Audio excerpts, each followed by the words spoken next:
Circle. So, welcome. So this is the Creative Design, the Creative Mind podcast, and with Paul today. We're looking at design and brand identity.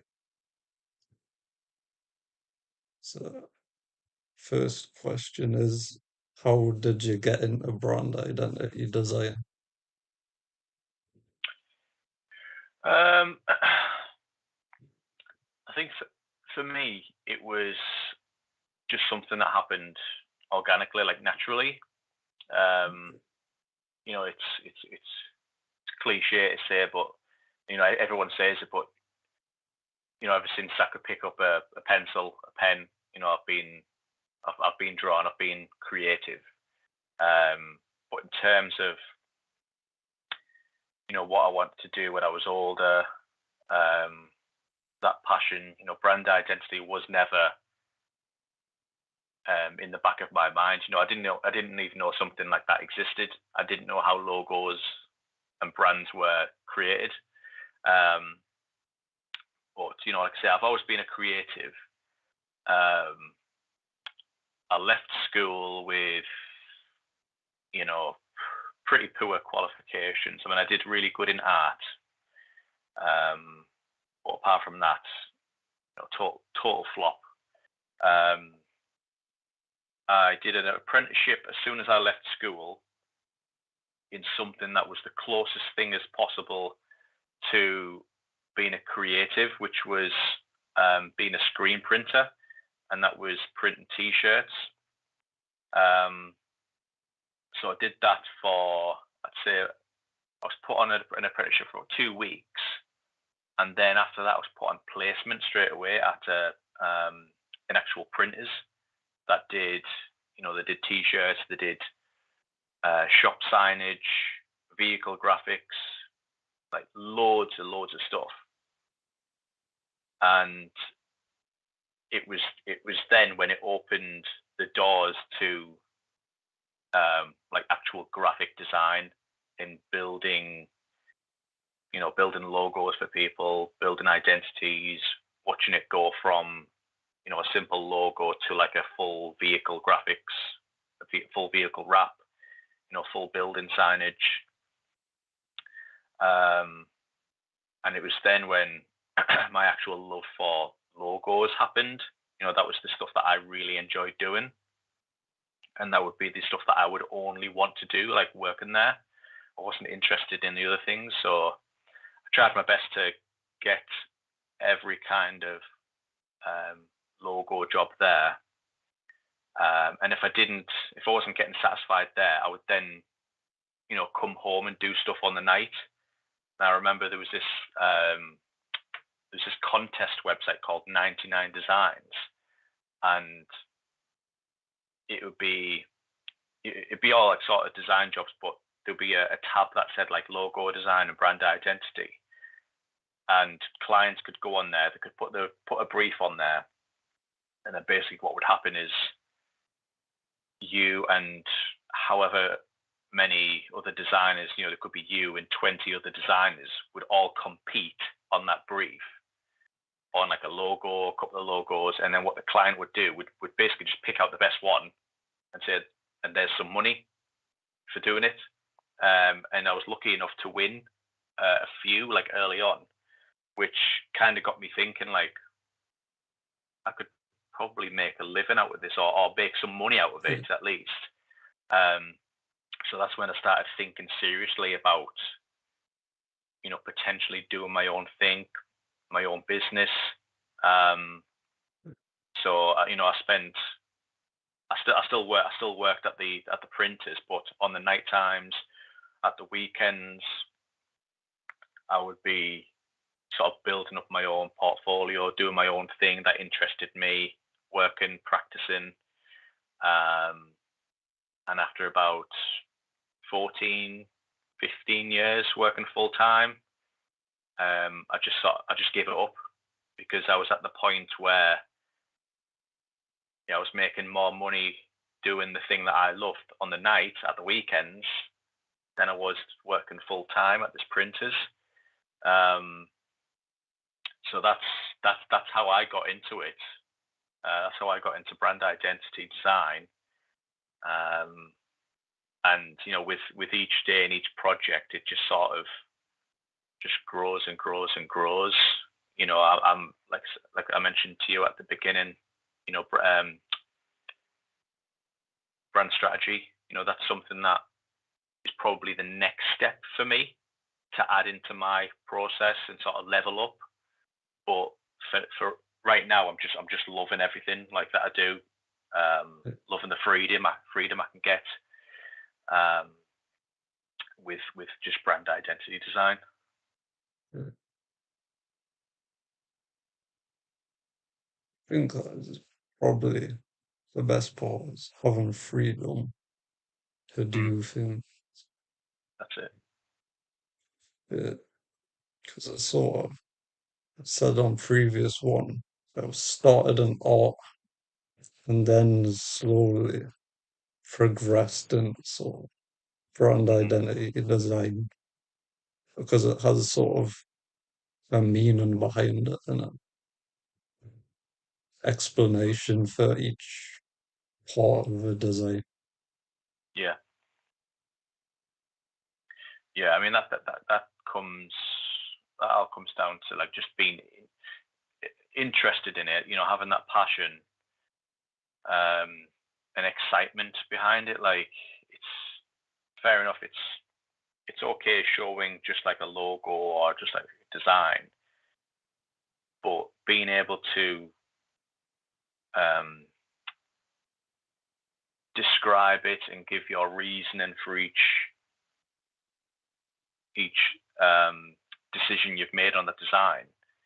That's like probably the most important part. Being able to explain it and sell that concept. And that was something that came to me like later on. I was able to explain it to an extent. Like this is why I've chose this color. This is why I've chose this shape. But to go more in depth and show like the symbolism behind stuff and sort of tell a story.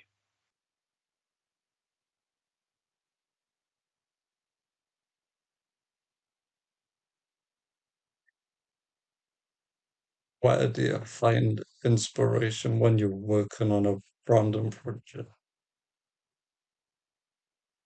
Inspiration. I mean, there's people go to the likes of Pinterest, Google, Behance, Dribble, Instagram. If they're looking for inspiration, and sometimes I do that as well. Um, if I want to like kickstart some ideas, if my brain's a bit slow that day, I'll just go on all these different sites and just see what I can get that relates to the project that I'm working on. Yeah, But sometimes, this is going to sound really cheesy, but sometimes I find like the inspiration just finds you. Do you know what I mean? Like you could just be sat there minding your own business. You could be having a shower on the toilet or whatever, yeah, and then you just be hit with this like idea that comes out of nowhere. Um, okay, it just comes across like really organic. And I don't know about you, but like sometimes when I'm laid in bed at night, when I'm yeah, literally just about close my eyes, your brain's just going like a million miles an hour yeah, with all these like that is ideas. it. Did you find that yourself? Yeah, it is quite hard. It's like, oh, I got this idea and there's this thing. Yeah, It's like sometimes discipline it.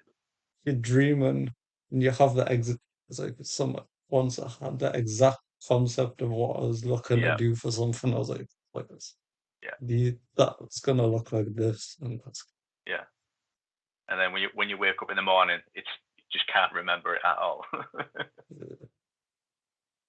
Yeah, I've gotten into the habit now of as soon as something hits me, like if I'm not at my desk, I'll yeah, get my phone out, I'll go on the notes app, and I'll just type in everything, even if it's like sometimes I'll be reading the ideas back on the morning. I'll be going, what the hell are you on about? Were you on drugs last yeah, night?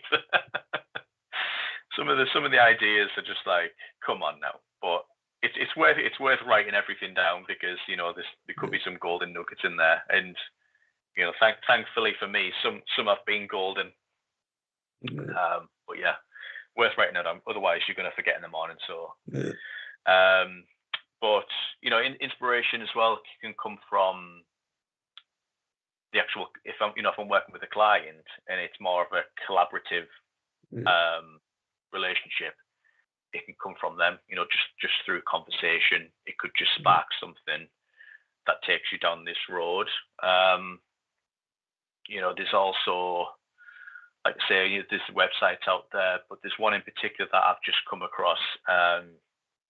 It's called identitydesigned.com, um, which I think it's updated regularly. I don't know how regular, but there's one on there from last month, so it's quite fresh. Um, it's basically showing you like a full like case studies of identities from all different industries. That goes really in depth. It gives you this kind of um, snapshot, of a brand's identity, and it's just it's full of inspiration. I mean, if you could look at it today and then come away just feeling like so inspired to do something similar. Gives you a lot of like creative energy, I think. Um, but yeah, I mean, for me, the most important part is from the client, especially if I'm working with the client. The things that they say. You can draw out different keywords. It could be on an email that they've sent, or a questionnaire that they filled in for you. Um, picking out those keywords, and those words are going to drive that inspiration. So if I'm talking to them, if they've sent me an email and they're bringing up words like um, organic, natural, green, I'm going to get the sense that this is um, something that's eco-friendly, it's natural to the earth. Um, so I'm going to be using those search terms like on Google, Pinterest, Instagram to find some inspiration around that. But yeah, I mean, it can come from anywhere. I guess it depends on um, how open you are to it. Like you could be walking down the street, you could see a bus go by with some quirky design on it that could just inspire you yeah, right there on the spot. You could be at a car boot sale on a Sunday morning. You see a funky retro like board game box from like the 80s or something that could inspire you. I think it just depends if you're how open you are and if you're like actively looking for it. yeah. I think what I've started doing sometimes is if it's a physical object, I'll just take it and type it into my sketchbook and then have it Hmm. physically. Yeah, yeah, like a scrapbook almost. Yeah. Yeah, I like that idea. That's good. Or sometimes if it's, I might just take a picture of something, go. that might come in handy later. Yeah, that's it, and that's what I was saying about the notes. Like, Yeah, you might not find that those ideas you have at night or just on the spot now and then yeah, might not relate to what you're doing right now or tomorrow, yeah, but you know, 6 months down the line, they might become like super relevant to you. So it's worth taking those pictures, writing those notes down, putting them in your scrapbook because they might come in handy eventually. yeah. It's like one design of a Costa Cup pattern ended up being the inspiration for a exhibition poster I did just because of Yeah, the wavy lines of it. I was like, how could I use that? And then ended up incorporating it into the final. yeah. See that's it. Like that little thing that a lot of people wouldn't notice, like Yeah, that pattern on that cup, yeah, you could just blow that up into something much bigger. yeah.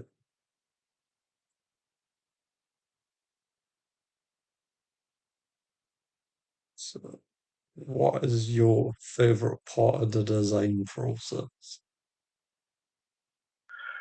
I think it changes from project to project. I mean, the projects I do, there's no two projects that are the same.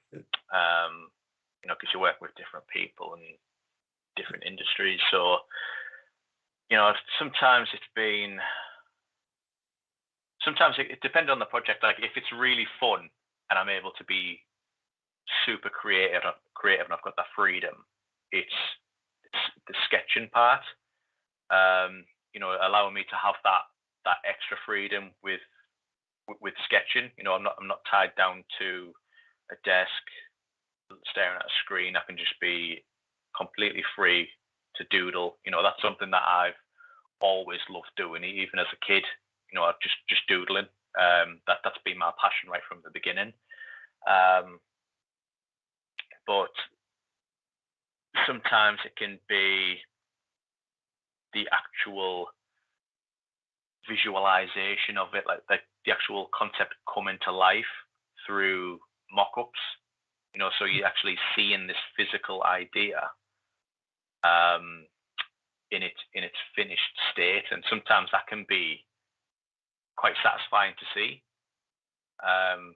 When you make something of nothing, that's what we do as designers. So seeing that end result can be really satisfying. Um, but recently, what I've found that I really like and I buzz off is seeing the client get like is equally excited about the concept that you've done. So like when I'm presenting concepts, yourself, you'll always have like your personal favorite. And this is something I say to the client as well. Like when I'm presenting, I'll say, this one is my personal favorite. I'm not trying to steer you towards that concept, but I'm just letting you know, like my personal opinion, I would choose this.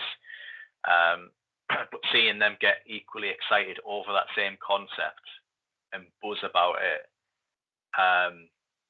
especially if you can see them, like if you're on a video call like this and you can see their eyes light up and they're smiling and they're laughing, that's a really good feeling. But it can go on the flip side of that.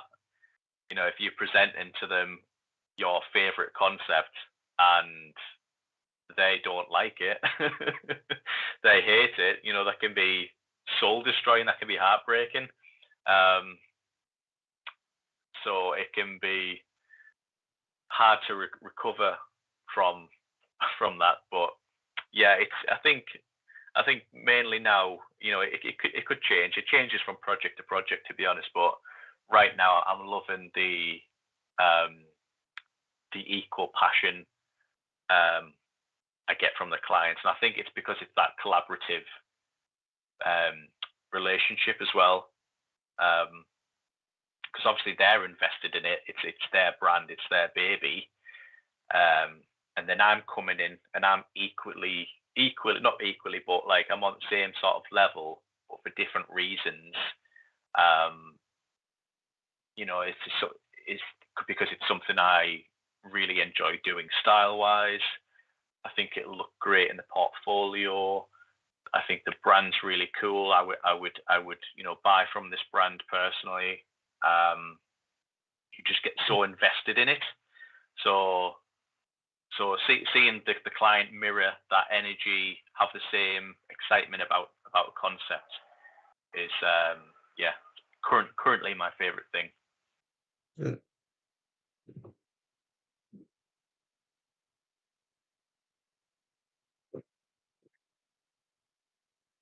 So my favorite thought, maybe at the moment, is sort of the taking the sketch and digitizing it and Mm, experimenting and seeing where the idea goes. yeah, that can be good as well. Like it's like that. It's like the whole taking nothing and making it into something, isn't it? Yeah, And you'll find when you're taking that sketch to digitize it, you could probably, because once it's digitized, you could then be able to sort of pull it apart and tweak it and cut things out and develop like three or four other concepts from that. yeah.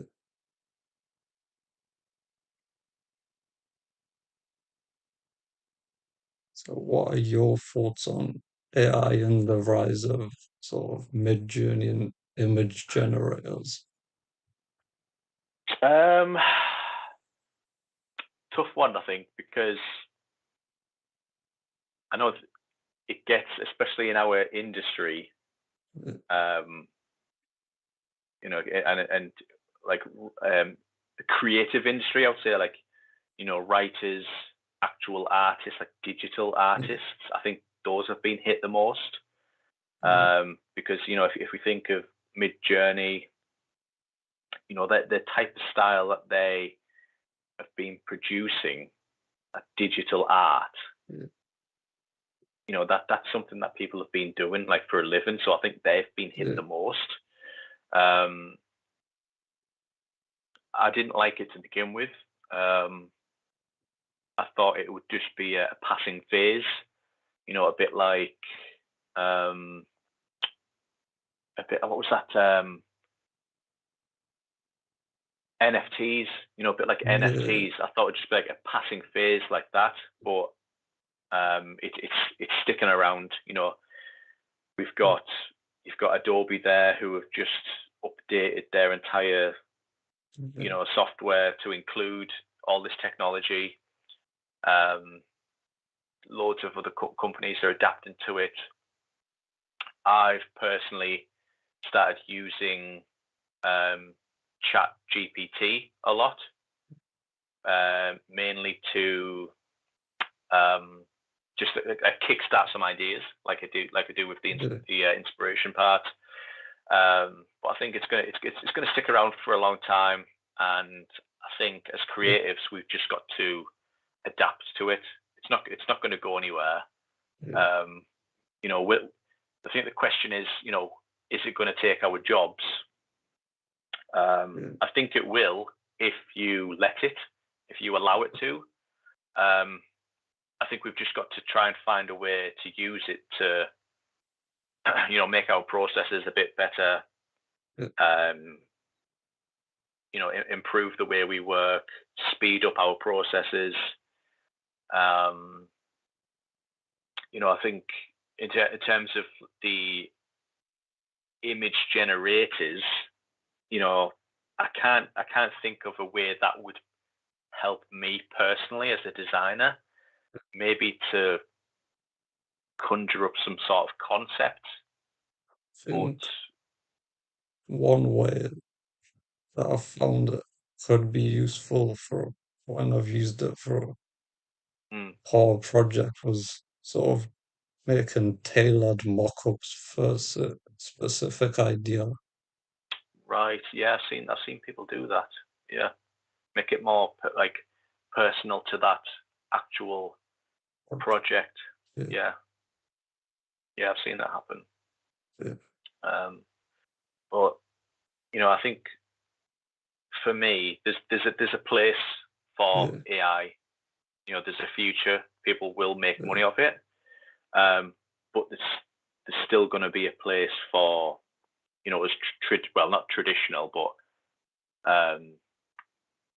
us brand identity designers that I've done everything like from scratch. There's still going to be a place for those because people still like to see handcrafted designs. They want to see that human element behind it and the reasoning. Like the explanations we've talked about. Because if you've AI generated an image or a logo, some people are doing logos now. Um, that's just a logo, it's just a flat image. yeah, There's not much that's gone into it other than you typing up a few prompts. There's no reasoning behind it. There's no story. Whereas on the flip side, you and I, we would present a logo, and it would have all this reasoning behind it. It would have we could show the raw sketches that led up to this concept. Um, the process we've used, all the behind the scenes, the concepts that didn't work. I think we put a lot of value into it that way, whereas the AI generated, it just feels like cold and empty. I like to think of if you were in a art gallery yeah, and you had two paintings on the wall, like oil paintings.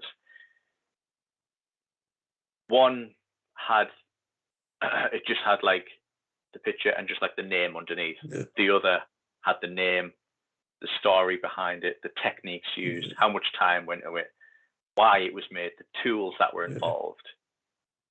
You would feel more interested and more drawn to that one which has all that information, and feel that connection. That's the way I feel about it. And I think the more this AI develops and rises and takes over, the more people will want to work with humans.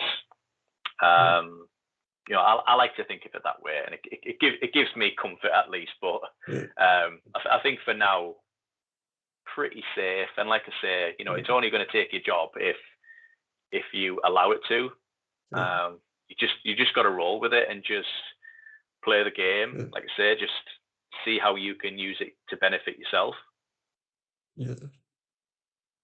I think as well that if you generated a logo, it's not going to have the different versions and Mm, folder management and sort of yeah, brand exactly. guidelines that come with the design.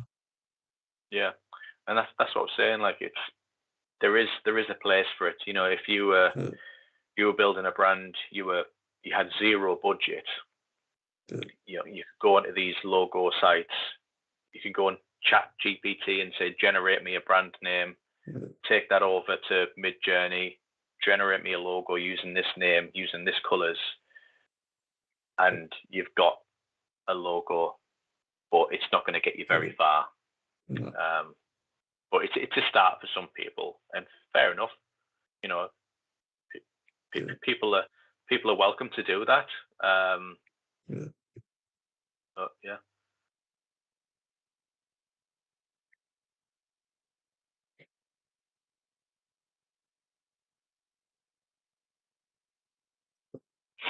You said you use Chat GPT. How else do you use AI within your process currently? So like I say, yeah, I use Chat GPT quite often, and like I say, that's to that's to kickstart some ideas for logo designs. illustrations. And then the other side is to make my presentations look a bit more realistic. So, for example, if I'm creating a letterhead mock-up, and on the letterhead it uses, that lorem ipsum text, like the filler text. I like to swap that out with something that relates to that actual business, which in turn it makes for a much more realistic experience for the client seeing it. Like, it becomes much more real. With business cards as well, generate actual job titles. If I'm doing, if I'm mocking up like some ad campaigns, like some billboards, I'll generate like some slogans or some like strap lines that relate to that business. I did one recently for a passion project on my Instagram. Zapped. It used these like fun, playful characters to teach kids how to explore online safely. So I generated some